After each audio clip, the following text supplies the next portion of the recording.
Hey, everybody. Thank you for tuning into my SoundPaint podcast. SoundPaint was a concept I created about 10 years ago with the goal to be rooted in a safe community for musicians seeking music education from an angle of just wanting to explore and enjoy music and sound and to grow together in their skill and ability. I also feel very strongly about the connection between art and music. It's my love and my passion to read different physics studies that explore the correlation between sound waves and light waves. Light waves, which when broken down, are basically the colors that we see. I love the idea of approaching writing music with color in mind. That's actually a big source of my inspiration when I play. And with that in mind, I think you get the idea why I call this project SoundPaint. For those of you listening in and can't see what I'm doing, I'm working today in Ableton Live 11 with Arturia's Keylab 88 that I'm using as my MIDI controller or musical instrument digital interface. As we go, I'll be describing what I'm doing as much as possible for everyone listening in without the video.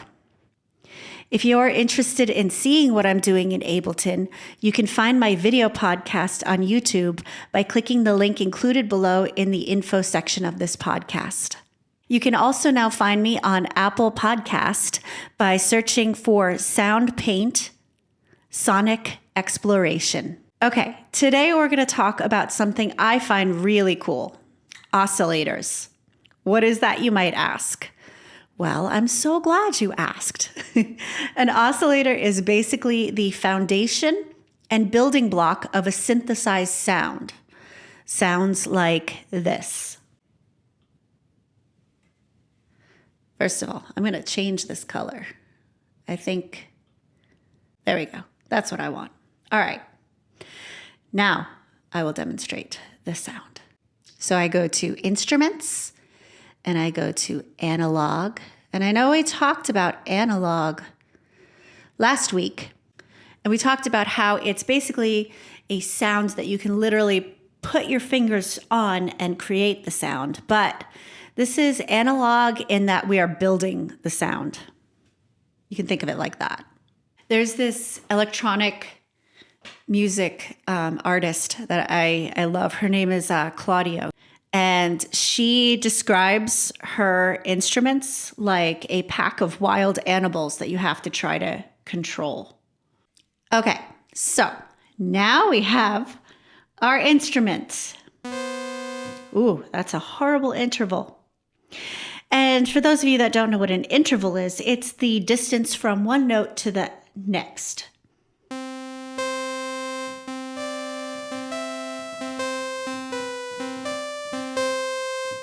That's what an interval is. And it kind of caught me off guard.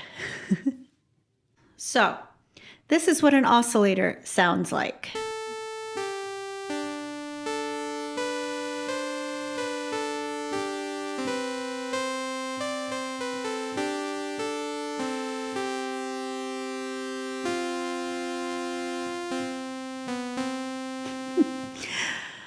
Now, we may have talked about this before, but maybe I didn't explain it in this particular way. You can think of a synthesizer as literally a synthesized sound, or rather, a synthetic sound that is computer generated.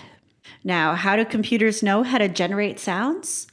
Well, we give them oscillators as kind of, you can think of it like a pot to cook the sound in, like, for cooking. But the ingredients are the sound waves that we throw into the pot or the oscillator. Let me show you.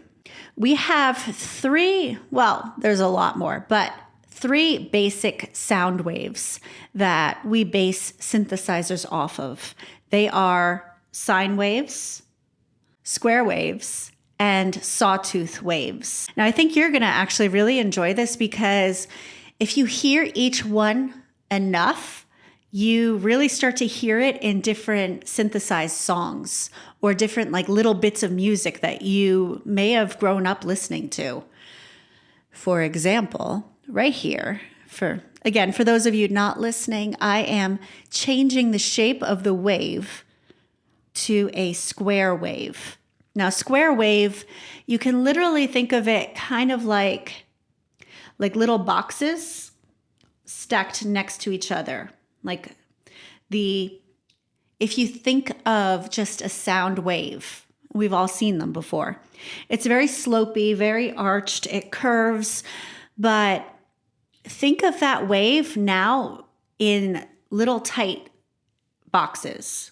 So you go up at a right angle, and then you go right at a right angle and down at a right angle, straight. And I think you get the idea. So that's a square wave. Now I'm going to play around on a square wave for a little bit. And I want you to start asking yourself, where have I heard this before?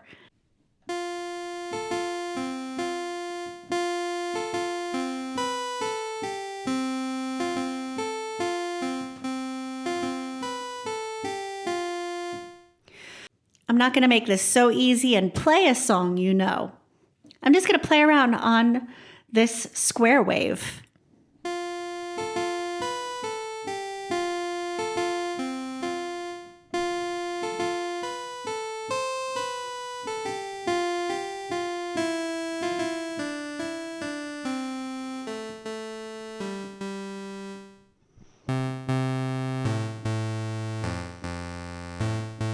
Try it in a different range, maybe lower. No. Microphone's in my way, I can't see.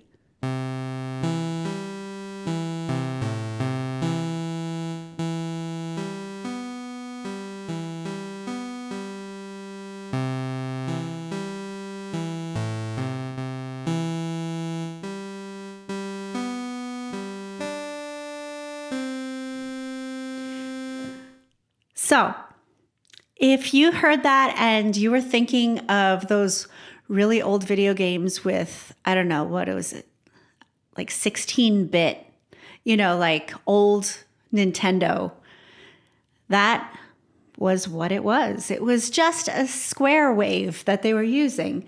And I think, don't quote me on this, but I think it had something to do with the fact that the amount of storage that a Nintendo system had on it just couldn't house as much information. So a square wave is a super basic sound and doesn't really take up a lot of space. So I'm pretty sure, again, don't quote me on it, but I'm pretty sure that is why you get that square wave sound effect. All right, but moving on. Another one is a sine wave, and this wave is much more like slope. It slopes and it dips and it goes up and down. Kind of think of like really soothing waves that are just kind of like lapping back and forth. That's what a sine wave looks like.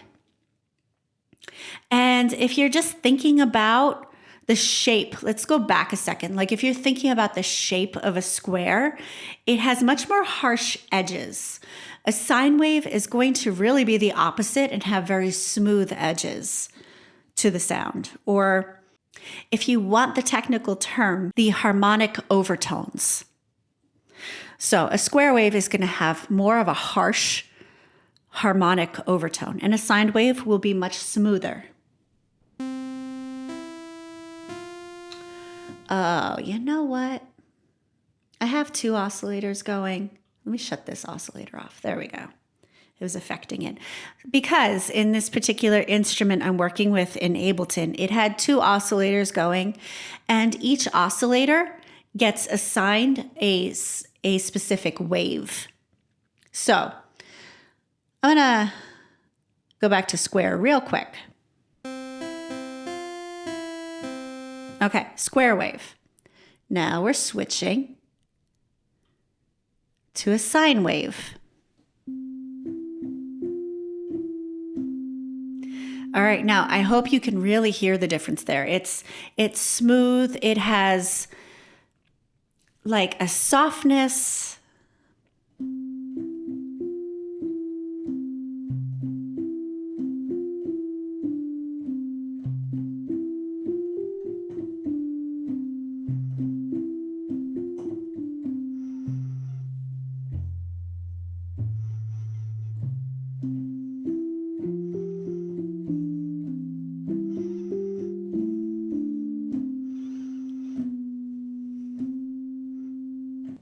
Okay. So that's a sine wave, and it doesn't stand out quite as much if you're listening to a piece of music or a song that has a sine wave as an oscillator within the synthesized sound. I hope you're following me and this isn't getting too crazy. All right, so we have a synthesized sound. And to build that sound, we have an oscillator, which again is like the pot. And we throw these different sound waves into the pot to make it do what we want. The oscillator itself has so many more functions that you can, again, thinking of it like a cooking pot. You can throw in seasoning. You can throw in so many different things, but I want you to think of these waves as one very specific, think of it like the base to what you're cooking. It's the chicken, or it's the beef, or it's the pork, whatever. That is like the base of what you're putting in the pot. But then you can take all these different herbs and season it differently. We are not doing any of the herbs today.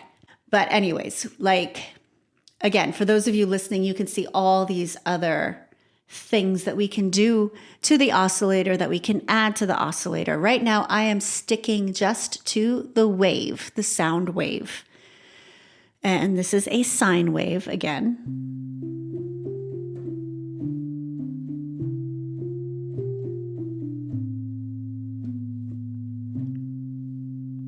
Okay, last one.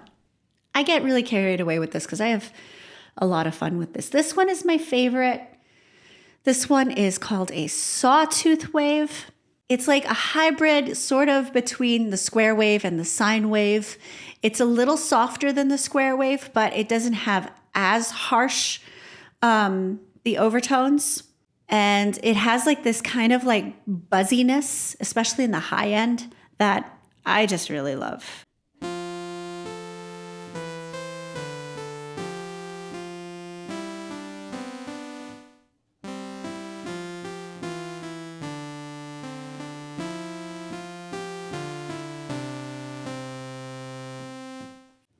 I love this stuff. I love oscillators and I love synthesizers. And when I found out that I could actually learn how to use the building blocks of a synthesizer to create my own sound, I just thought that was incredible. Now, I know these three by themselves don't sound too interesting, but again, when you start combining them and adding to them, that's when things get really cool. So that's where I want to go with this. I'm going to stop talking now because I could just talk and talk and talk about this. All right. Well, anyways, thank you so much for listening.